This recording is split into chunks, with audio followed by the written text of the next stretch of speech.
పరదాల రెడ్డి గారికి నమస్తే. పరదాల రెడ్డి గారు, మీరు 5 సంవత్సరాల పాలనలో ఏ రోజైనా పరదాలు లేకుండా ప్రజల్లోకి వచ్చారా?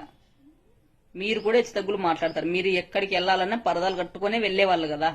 మీరు కూడా హెచ్చుతగ్గుల గురించి మాట్లాడతారు. అలాగే అదేదో బస్సు ఒకటి వేసుకొస్తావు, అందులో నుంచి అద్దంలో నుంచి మాట్లాడతావు ప్రజల్ని హాయ్ బాయ్ అని. నువ్వు కిందకి దిగవు, వాళ్ళని పైకి ఎక్కనేవు. నువ్వు కూడా హెచ్చుతగ్గుల గురించి మాట్లాడతావు. నువ్వు ఏ సభకు వెళ్లితే ఏ సభలో ఏం మాట్లాడాలో తెలియదు మీకు. చిన్నపిల్లల సభలో ఏం మాట్లాడాలి, పెద్దవాళ్ళ సభలో కనీసం సభ ఏం మనము సభను ఉద్దేశించి ఏం మాట్లాడాలి అనేది కూడా మీకు తెలియదు.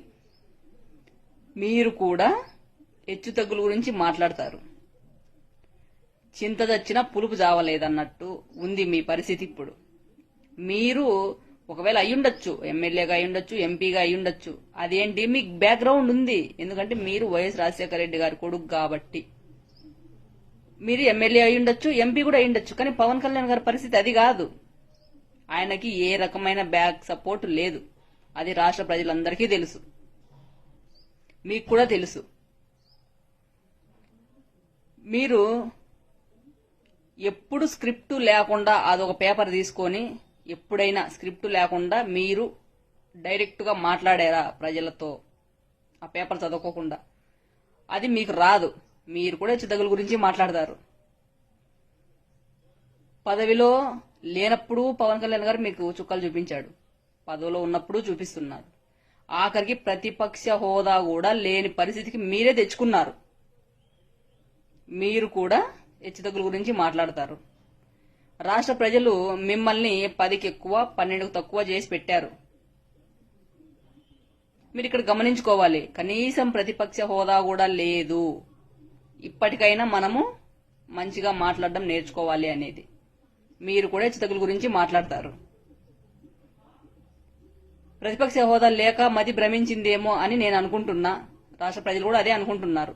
ప్రతిపక్ష హోదా కూడా లేదు, అసెంబ్లీలోకి కూడా వెళ్లలేని పరిస్థితి కాబట్టి మతి భ్రమించి ఏమైనా ఇలా మాట్లాడుతున్నారేమో అనేసి.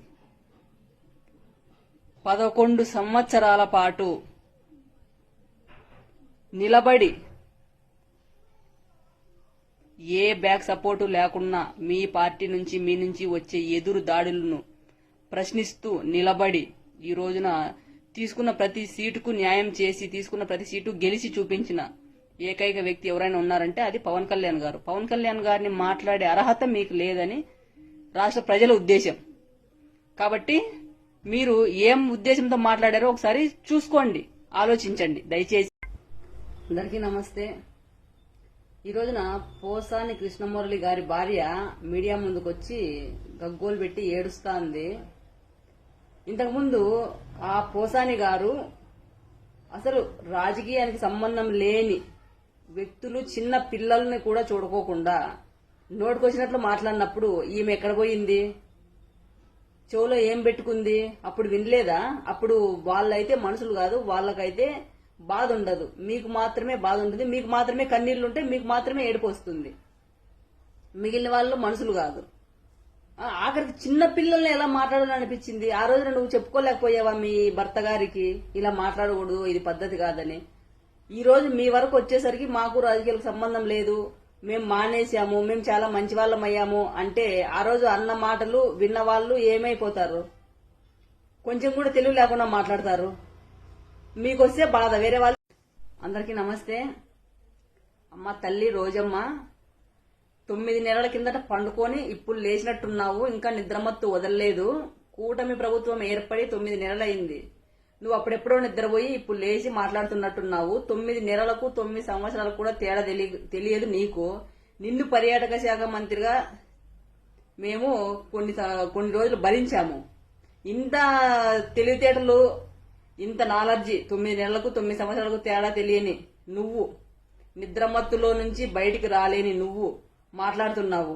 అందుకే కదా నీకు నగిరి ప్రజలు తగిన బుద్ధి చెప్పిండేది, మళ్ళీ ఎలక్షన్ లో నిన్ను రానికుండా చేసిండేది.